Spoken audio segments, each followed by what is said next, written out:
Honest trailer, the Oscars 2023, the Best Picture nominees. Just 1 second. Thing. Okay, there you go. There you go. There you go.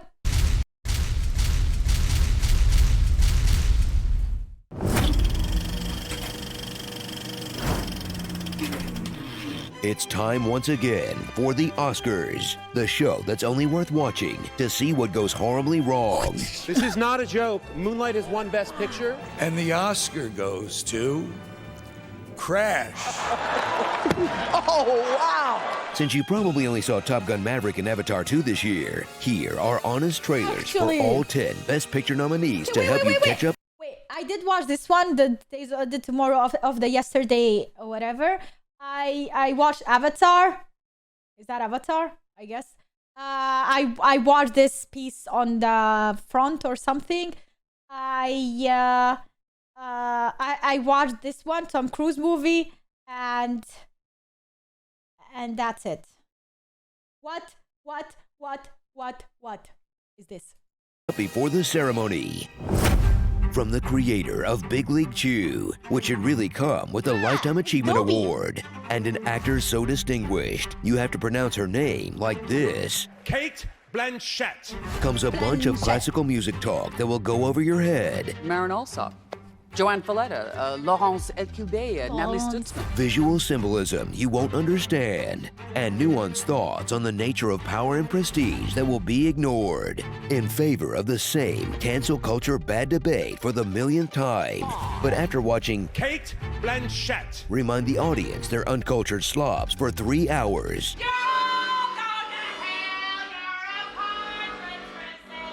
Call me Cheer as they crazy. finally You throw call the me nerds a crazy. little bone at the end. Sisters and brothers of the Fifth Fleet, it's time. That's the score from Monster Hunter. I understood that reference. Yeah. Video games are art now. Sick. Tick, tick, groom. From director Steven Spielberg comes a stirring look at the life of great American director Steven Spielberg. That's a little self-indulgent, but if anyone has earned it, it's director Steven Spielberg. Yeah. Watch old Steve take an unflinching look at his extremely Jewish youth. Starring the extremely not Jewish Michelle Williams. Guilt is a wasted emotion. Extremely Full of not great Jewish. cameos. Family. Oh yeah, this actor is amazing. Solid filmmaking advice. When the horizon's in the middle, it's boring as And one weird trick that makes cleaning up a breeze. Get that corner. Get the corner. Get the corner. Cinema Therapisto.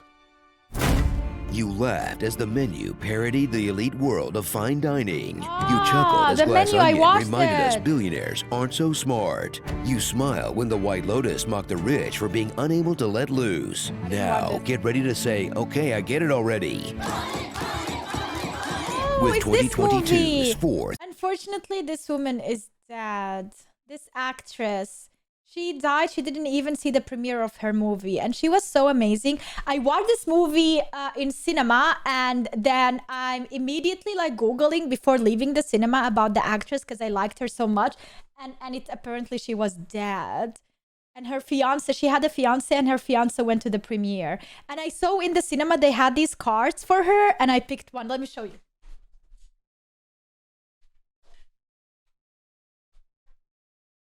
I picked up this card. It says, because it's inverted, it says, I think it's unsexy to talk about money.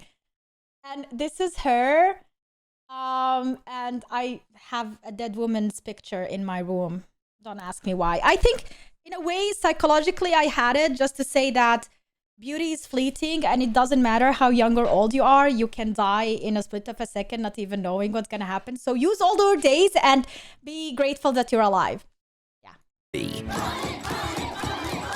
With 2022's fourth high-profile attempt to hurt the God, 1%'s that scene. feelings. Do any of you know how to make a fire? No! As Ruben Östlund takes aim at social media influencers, beautiful. Russian oligarchs, I sell and champagne socialists in a film that struck a good blow movie. for the working class, taking the Palme d'Or at Cannes, and a whole bunch of Oscar nominations. Now in Best Picture, and rich people will have to change, right? Right? No, rich people Creed will never 2, change. Cruise Control. From the director of Moulin wanna Rouge, watch Elvis. The Great Gatsby, and other movies that spin around so much you feel like you're in Triangle of Sadness, comes the true story of one young man's rise from obscurity and the fateful decision he was never able to fully leave behind, doing the Elvis voice. I really want to watch it. I think he did an amazing I'm job. glad you say that. I hear it all the time.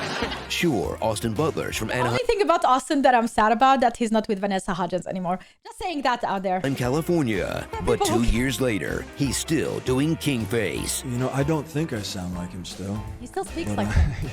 I guess I must because I hear it a lot. To the point where his fellow nominees have kindly asked him to cut it out. Do you want Tom Hanks to keep doing his Elvis voice? Ain't nobody gonna do a better show than that. The King's Leech. Prepare for a film that truly delivers on the promise of its title. Who was that? You have to staying in the circumstances. It doesn't matter what I think anyway. Set in a religious community so old-fashioned, they're still using the first Queen Elizabeth. In the third example in 5 years of a Living in the Country Best Picture nominee starring Frances McDormand. She's like a human cheat code as these women come together to make an impossible decision. Do nothing. Stay and fight.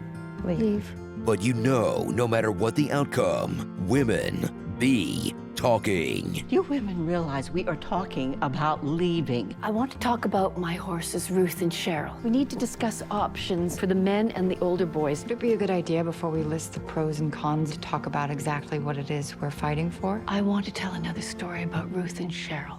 This is never going to end. 12 Angry Mennonites. Mennonites? From the studio that... Oh, you... You have to watch this movie if you haven't seen it yet. It is a German movie and there are no producers out there who can produce a World War II movie better than Germans. Hypocritical, ironic, I know, but it's true. It is actually true. Hang on a second. Hey, Karen? Yeah, it's John. Yeah, I know it's been a while. Did you happen to change your Netflix password? You mean they're not letting you share accounts anymore? See, this is exactly why we broke up in the first place.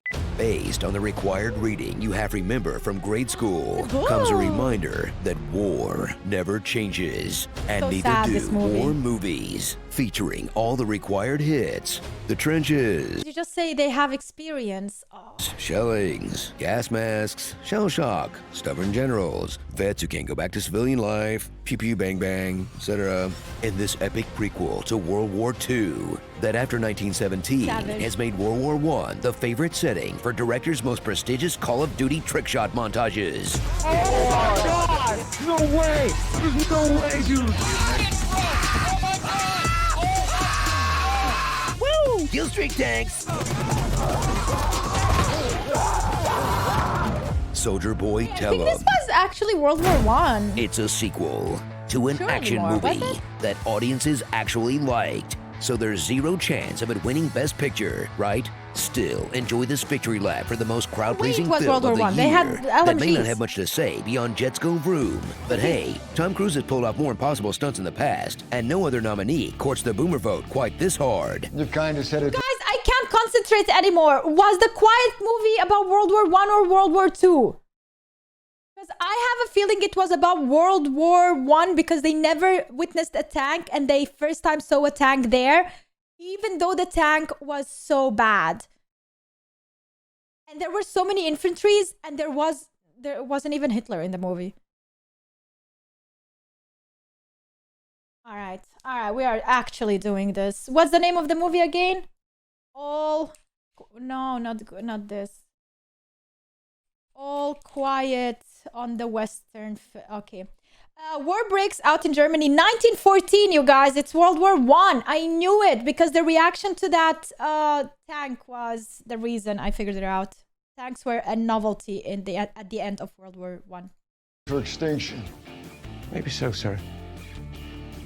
But not today. Put your cell phone on my bar. And you buy around. I love this song. This is actually a really good movie for World several War reasons. Watch James Cameron be reunited with his favorite co-star, Water. This movie's gonna get in the this best sequel that asks us, animation. why didn't 3D TVs catch on again? Oh, right. Reunite with Jake Sully and all his kids, because I guess there's no Pandoran pullout method, including his adopted daughter, Tree Jesus. They'll all learn to bend a new element from the Space Maori, battle evil colonizers, and... Okay, look, the full-honest trailer for this one is coming out soon. Can't give away all the jokes until then. The Life Aquatic with James Cameron. From Martin McDonough, a director so famously Irish, he was born and raised in London and married an English aristocrat, but still makes Irishness his whole thing, like if Boston were a person. Comes a film Americans recognize right away as an allegory for the Irish Civil War, so long as there are no follow-up questions. About a 1920s clout chaser who ditched his friend for the cool table, and Colin Farrell as a real Forrest Gump type, who also happens to be in love with an ass named Jenny. What's that, Jenny? In this cozy sweatered conflict that the whole town gets in on, because they don't have TV yet, so this is basically their Love Island. Why aren't you talking to Porrick Sullivan anymore? Didn't you and he used to be the best of friends? We're still the best of friends. No, you're not. Farrell got fingered. Damn, savage grandma. Babushka. From the damn Daniels, who brought you Farting Harry Potter Corpse. And Alabamans a Horse, comes the decade's best film about the multiverse. This is one of the weirdest movies and I've that's seen saying of the something year. because Kevin Feige has been trying his best, okay? In this absurdist take on generational trauma, existential angst, and actors feeding each other their hot dog fingers, where even if you suddenly learn Kung Fu, the real takeaway is learning patience, kindness, and then maybe you should throw out your Trader Joe's everything bagel seasoning because it only leads to problems. Yo, 824 Raps. Star and Donkey Death. Jenny. Donkey, no! He died! You just spoiled it! Oscars 1990. The donkey accidentally went in the same place where all the other animals are getting slaughtered. The spoiler! Oh my god! E5. Wait, that can't be right. The 95th Oscars. Does he know? If you've made it this far, you might actually care about the Oscars. You sick little freak. We analyze the declining quality of Best Picture winners over time with actual objective data in an all-new episode of By the Numbers. Click the thumbnail on the right to watch exactly how, why, and where it went wrong. I have a feeling. I actually would like to see where it went wrong. But I have a feeling the Oscars went into decline when it was obvious who is getting the win. That so rare movies were good quality that you have this one gem and you know it's really good. But then again, you would have so many subcategories where they would just give Oscars because of woke reasons. Hear me out. A lot of people would start making movies about feminism, about sexism, about gender equality, LGBTQ and whatnot because they want recognition and they want that Oscar. A lot of these were like festival movies, movies that are not very recognizable, so they give the voice for the lower or the more silent audience. And it's fine, that's fine. I have nothing against that. But when it's too crammed and when people just do it for the show and not from the heart, that's when it started to show. Like, I would watch a couple of these movies. I'm like, okay, like if it won an Oscar, it must be good. Man, I was bored. I was so bored. There was zero creativity, zero truthfulness. Like, it's just literally you can see the reason it was made, you know?